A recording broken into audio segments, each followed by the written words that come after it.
Welcome back to another chilling night of stories. Here are two disturbing park ranger stories to keep you awake.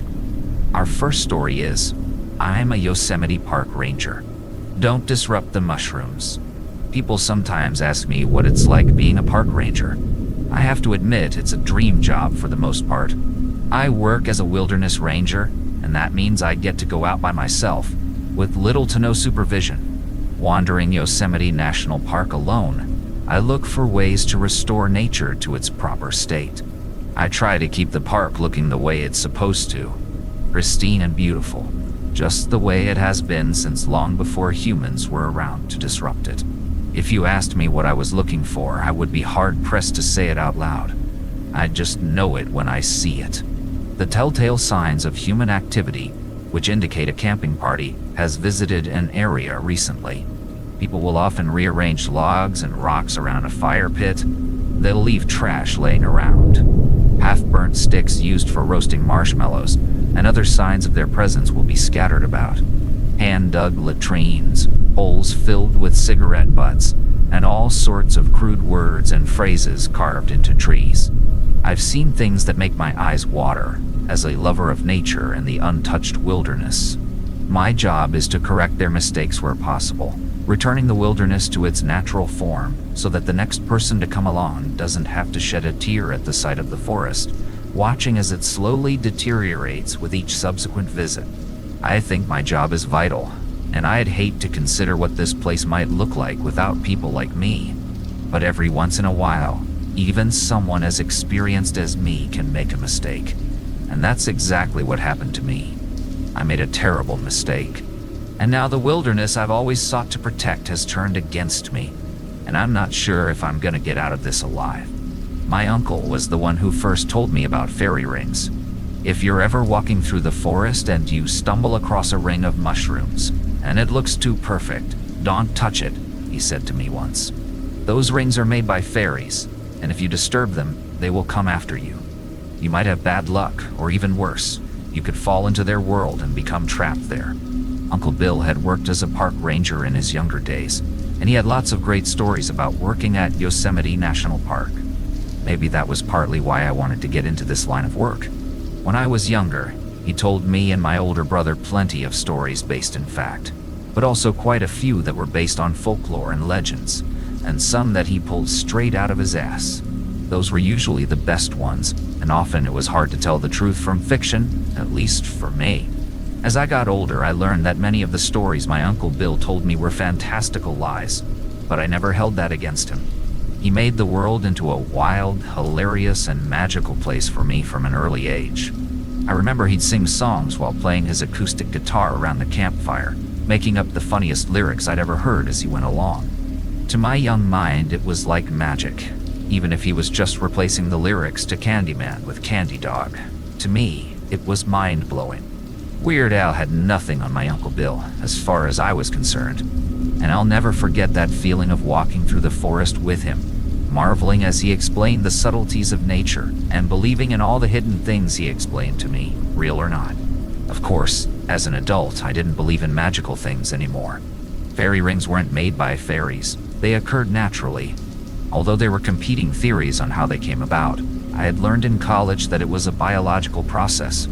There's plenty of folklore around these odd-looking mushroom circles, but none of it is based in fact. Or at least, so I thought. But then, all that changed. Recently, I came across a ring of mushrooms in the forest, looking far too perfect and organized. In the back of my mind, I recalled the advice from my uncle, but I no longer took it seriously. I reminded myself that he'd always loved to tell me tales of magical, fantastical things. That didn't mean they were true, though. Once when I was a small child, we were out canoeing, and I was getting tired. And he had told me that if we just kept going, on this particular lake, there was a Kentucky Fried Chicken just up ahead.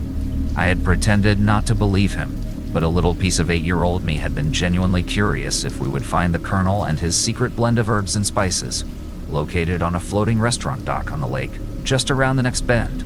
Even though I didn't believe this ring of mushrooms was made by fairies, I didn't want to disturb it.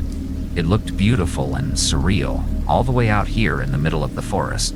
and I just stood and admired it for several long moments. A sound came from behind me, startling me, and I spun around to see a deer in the woods, just a little ways away. For some reason, I decided to take a picture of it and set my backpack down to take out my phone. I was looking down as I unzipped the bag, and when I looked back up again, I was shocked to see the deer was just a few feet away now, standing right in front of me. I backed up instinctively and felt the large mushrooms being crushed underfoot as I did so. The deer reared up on its hind legs for a second and turned around, disappearing into the trees again. My heart beating too fast, I looked down at the ring of mushrooms, now destroyed. What had been a complete circle was now a lazy arc with a mashed up pile of brown mush at one end.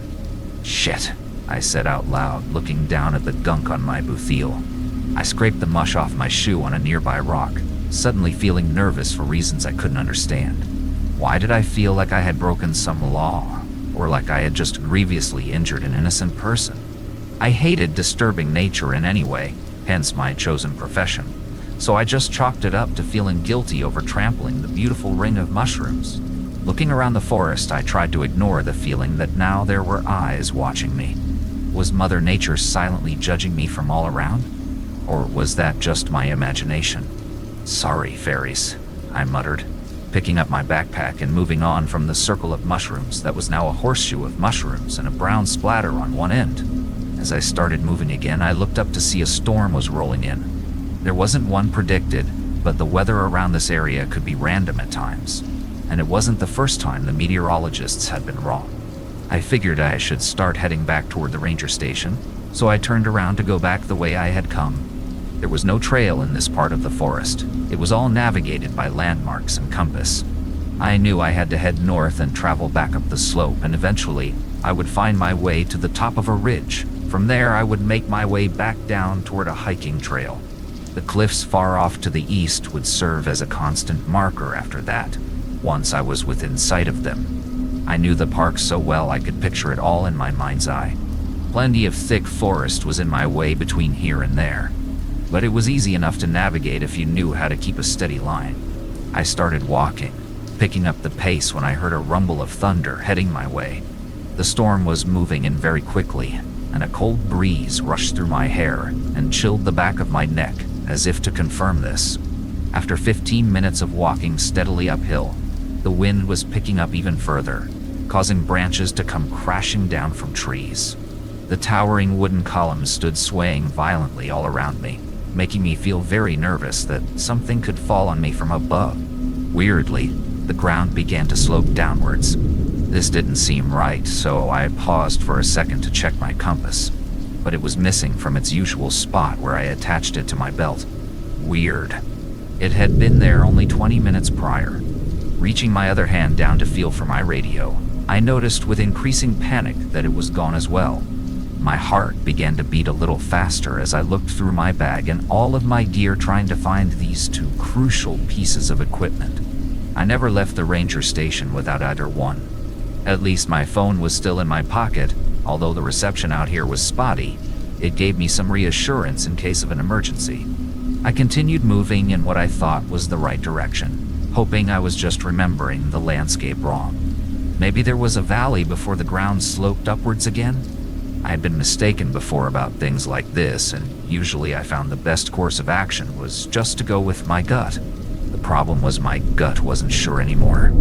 I knew this was the right way, but my eyes weren't matching my sense of direction. I checked the moss on a nearby tree and saw it confirmed my internal compass. Still feeling uneasy, I continued moving along, going deeper and deeper into this part of the forest, into what looked like a dark valley. As I walked, I began to see things that didn't make sense. Plants that I had never seen before. Mushrooms in various shades and colors, ranging from greens to reds, yellows and oranges. Even a few that were blue with yellow polka dots.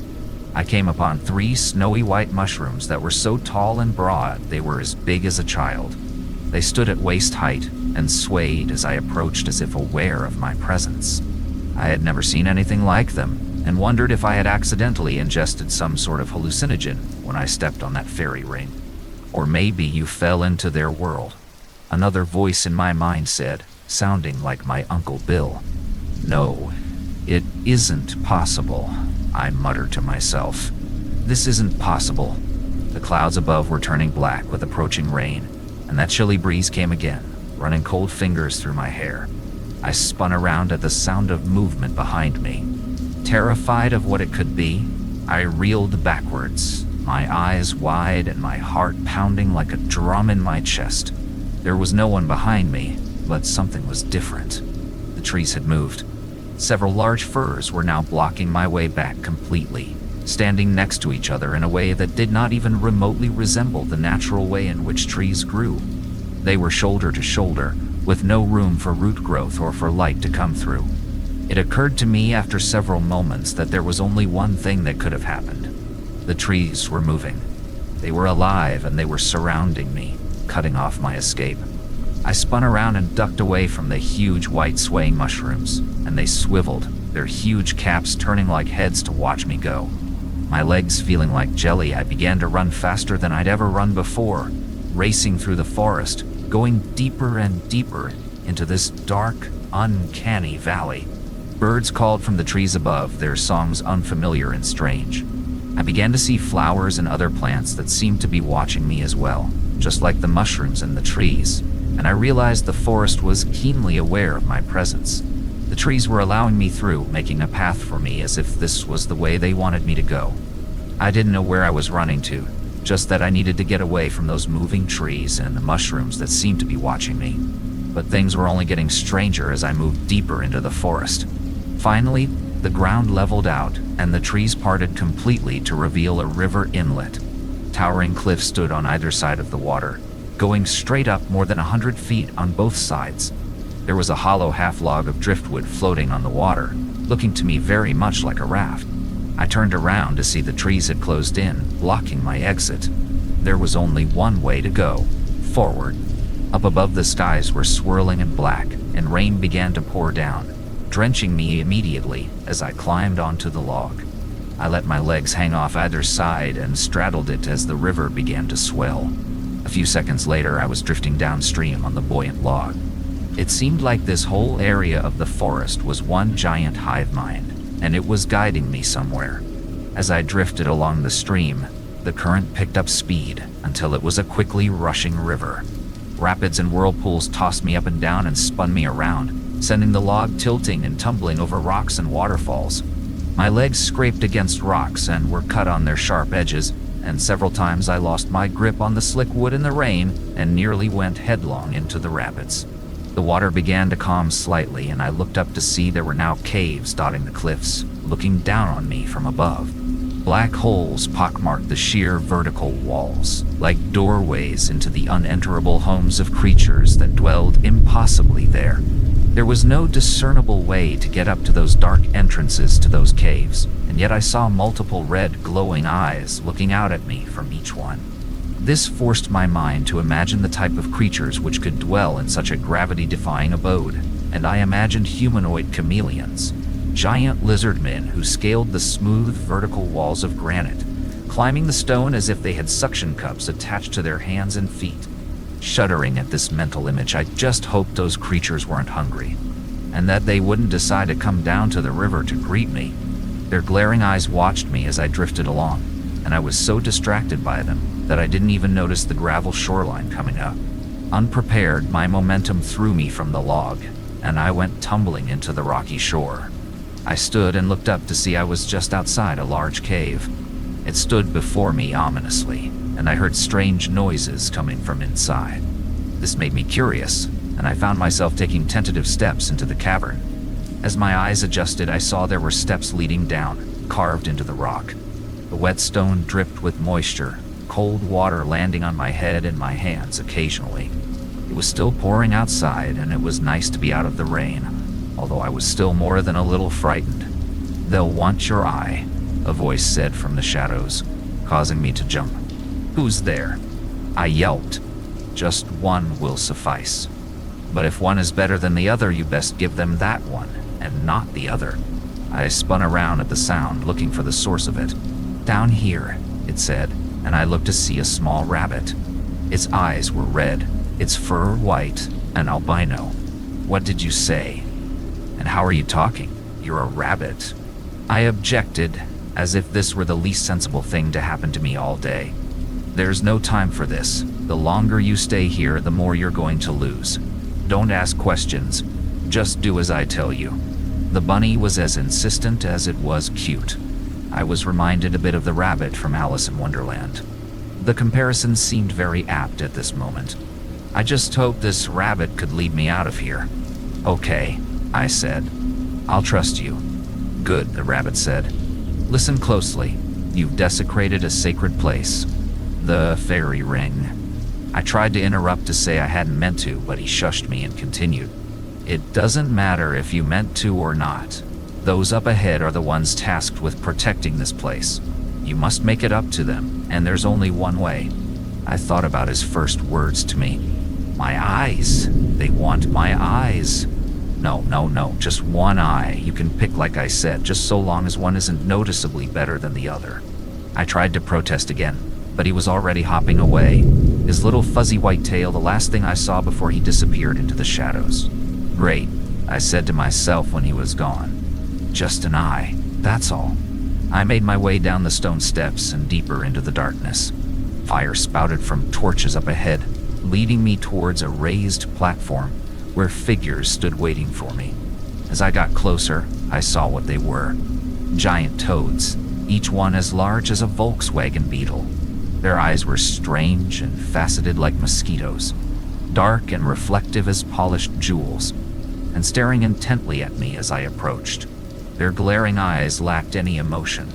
It was like a panel of judges, I realized as I marched into the midst of them. They looked at me coldly for several long minutes, until I wondered if they were waiting for me to do something. They'll want your eye, I remembered the rabbit saying. But that was insane. I wasn't going to give these monsters my eye. For what? Stepping on a few mushrooms? I scoffed at them and turned around as if to leave, but found myself face to face with cold, wet stone. The cave had shrunk, and was now only this small room, just barely big enough for me, and these 5 enormous toads who stared at me with blank eyes. What do you want from me? I asked, raising my voice to ask again when they didn't respond. Finally, one of them did something different. It glanced down at the cold stone floor of the cavern, and I followed its gaze to see a sharp rock, like a broken piece of graphite. I found myself reaching down to pick it up. No, I can't, I said. But the longer we stood there, the more it became apparent that I would have to. The stink of the toads and the damp chill of the cave was becoming oppressive. If I wanted to leave, I would need to do what the rabbit said. Somehow, he had known. It was as if this was the way it was meant to be. Time passed. I debated and pleaded with them.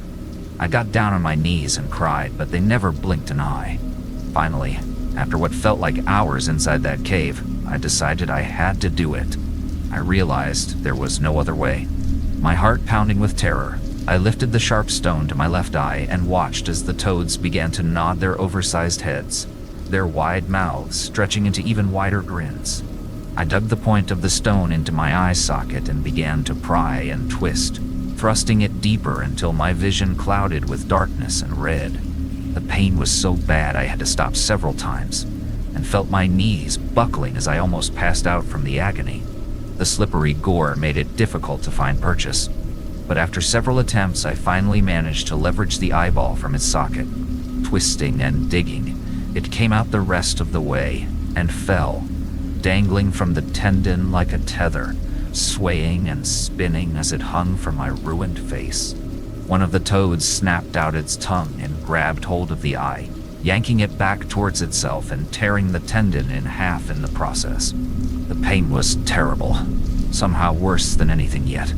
Gasping for breath, I dropped the blood-slicked stone to the floor of the cavern, bending over at the waist and trying to keep my lunch down. I felt queasy and sick about what I had just done, a terrible feeling welling up inside of me that I was now broken and had just lost some essential part of myself.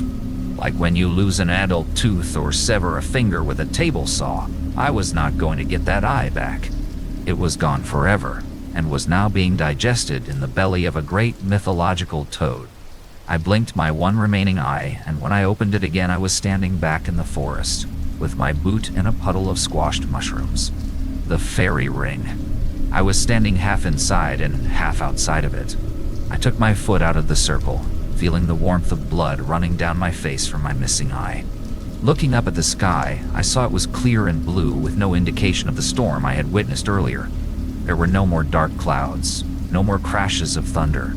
It was as if the whole thing had been a daydream, if not for the fact that I was missing my eye.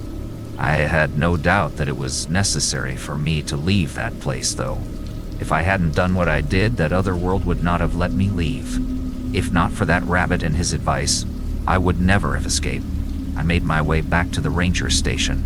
This time, the hill sloped upward, just as expected. At the top, there was a ridge, with cliffs in the distance, guiding my way back home. When I got back to the ranger station, there was only one little problem. My boss acted like I didn't exist. At first, I thought he was upset with me for some reason. I tried to talk to him calmly, but eventually resorted to yelling and screaming in his face. Nothing I did seemed to make a difference. It was like I was invisible to him. My other co-workers and my friends and family, none of them could see me anymore either. I've gone to see everyone I know, and they all act like I'm a ghost, like I never existed. My landlord moved my things out of my apartment and put new locks on the door. Ever since that trip to the fairy world, or whatever that place was, I'm invisible to everyone. I'm a ghost. I can still use my phone, at least until it gets shut off for non-payment, so I've been doing some research, on fairy rings in particular. From what I've learned, there are lots of legends and myths surrounding them, but one caught my attention. Some say that if you wander into a fairy ring, you will be transported to another world, and that you can only leave by giving up an eye to the guardians of that world. The guardians look like giant toads with the eyes of insects.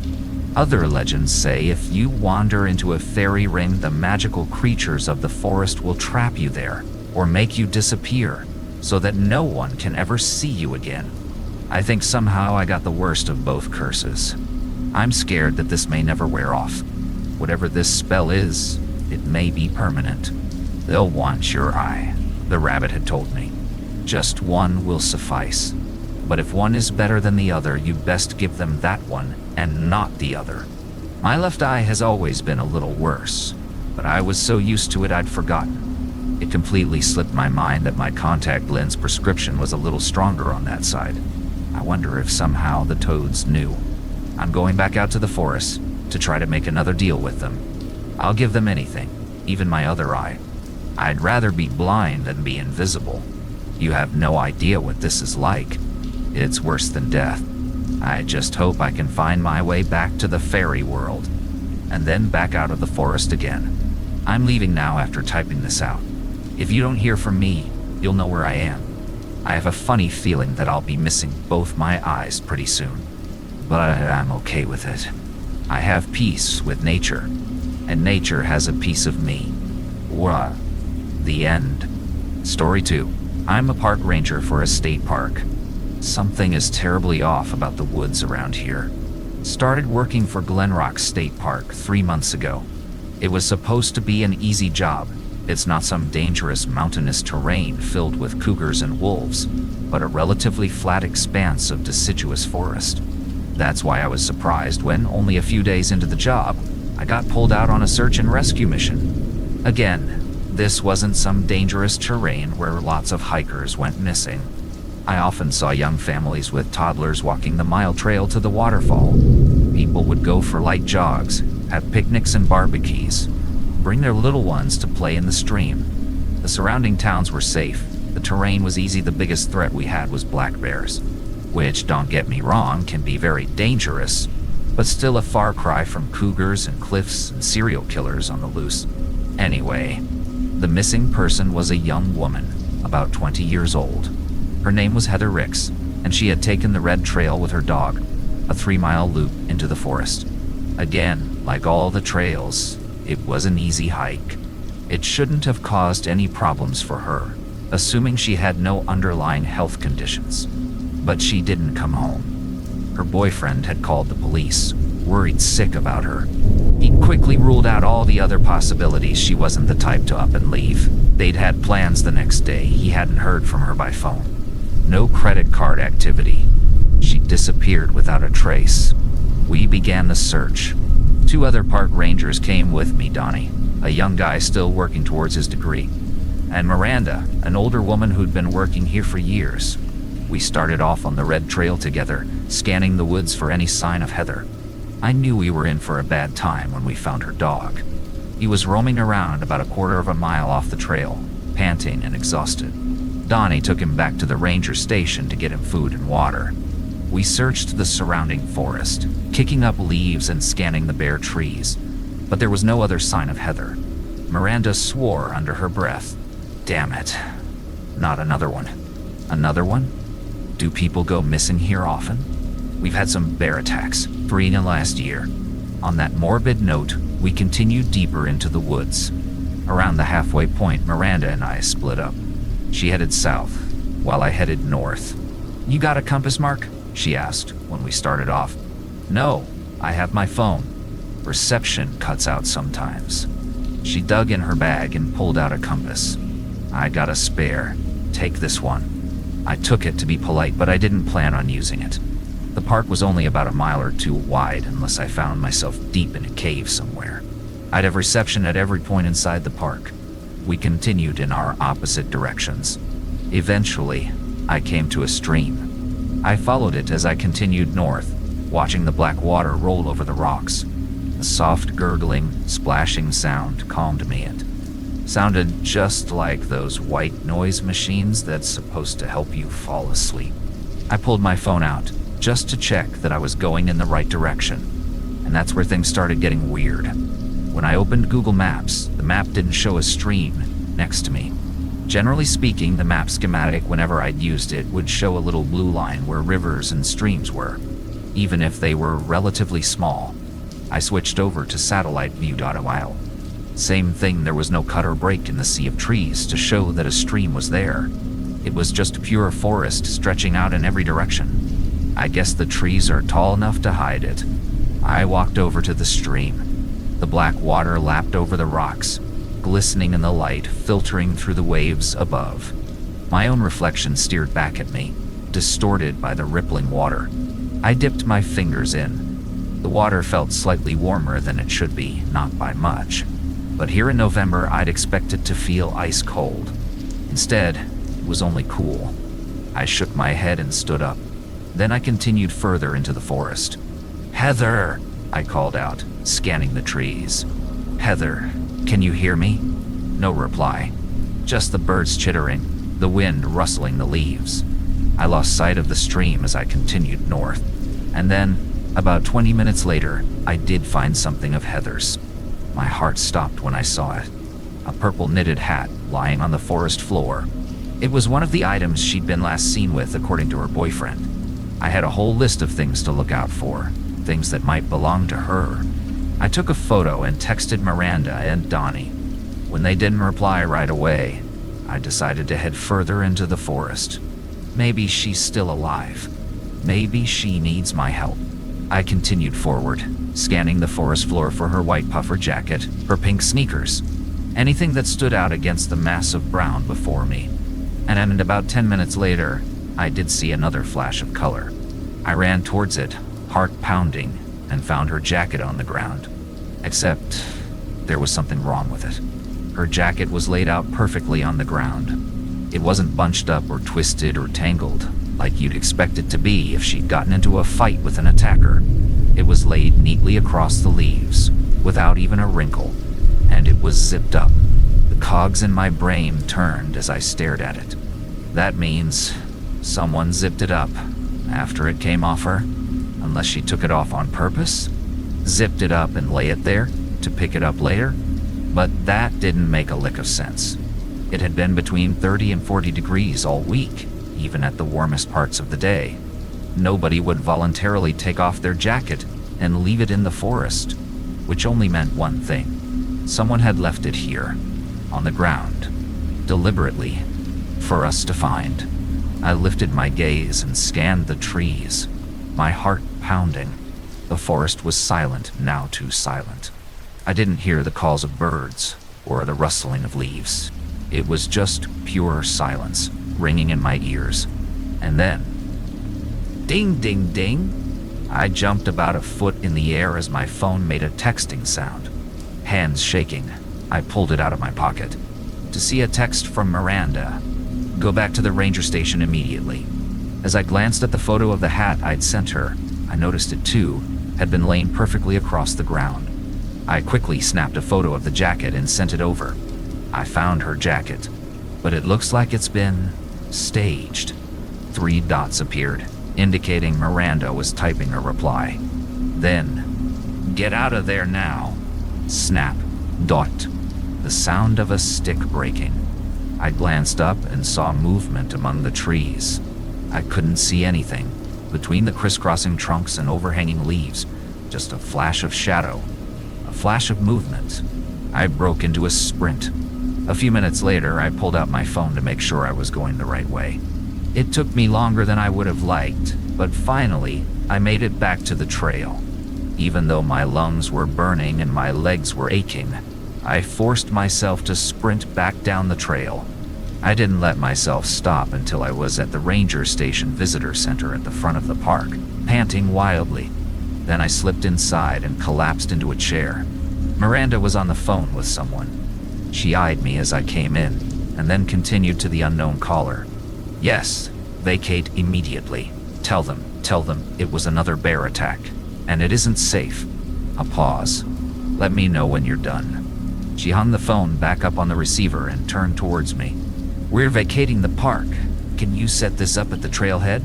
She threw me a roll of yellow caution tape, then handed me a red sign that read closed. Okay. Donnie should be here any minute. When you see him, tell him to help you clear out the parking lot. Davis and Jackie are clearing out the trail, so they don't need any help there. I had a million questions, but I did as I was told. Donnie came back just as I was hanging up the sign, and the 2 of us cleared the parking lot. Less than an hour later, the park was empty. The gate was closed, and the 5 of us were holed up in the ranger station. Jackie, Davis, and Miranda seemed to know something we didn't. They talked in hushed tones in the back room with the door locked, which left Donnie and me sitting in the main room with nothing to do. She doesn't want us to leave, I said, tapping away at a stupid mobile game on my phone. Which is dumb, because we're not doing anything here. Still getting paid, though, Donnie replied. Isn't that a good thing? Yeah, I guess. An awkward silence settled between us. Donnie was about 10 years younger than me, I think, and I wasn't sure what I had in common with some Gen Z teenager. I racked my brain for something to talk about, but came up empty. She didn't tell you what was going on? I asked again. He shook his head. There's no way it's bears. I think it's some serial killer on the loose, he said. But they don't put that on the news because they don't want people to panic. I mean, laying down her clothes all nicely like that, luring you out somewhere, that's serial killer behavior for sure. Very helpful, Donnie, I thought sarcastically, but I kept my comments to myself. I stood up and walked over to the window. It was starting to get dark outside. The sky had turned an intense shade of deep blue in the throes of dusk. All the crepuscular animals had begun to stir, birds flitting back to their homes, deer moving about. I reached up to close the curtains. Something caught my eye. No days. The caution tape I had so carefully strung across the trailhead had been torn in 2. The closed sign lay on the ground. I squinted, my heart beginning to pound. It had been fine 20 minutes ago, after we cleared the parking lot. Maybe it was just a deer. Maybe a deer tripped over it and ripped it with its hooves. But as I stood there, staring out into the darkness, I saw something else. A shape just at the tree line on the other side of the parking lot. It didn't move. I squinted, but in the darkness it could have been anything. An oddly shaped tree trunk, a fence post, a bush.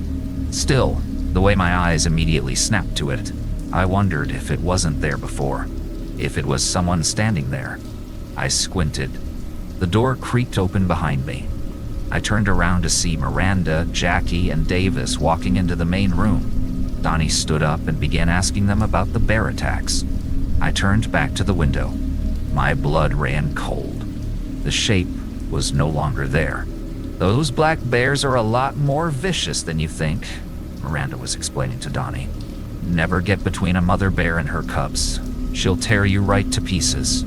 I had an uncle out in Fort Wayne. I closed the curtains, the metal rings screeching against the curtain rod.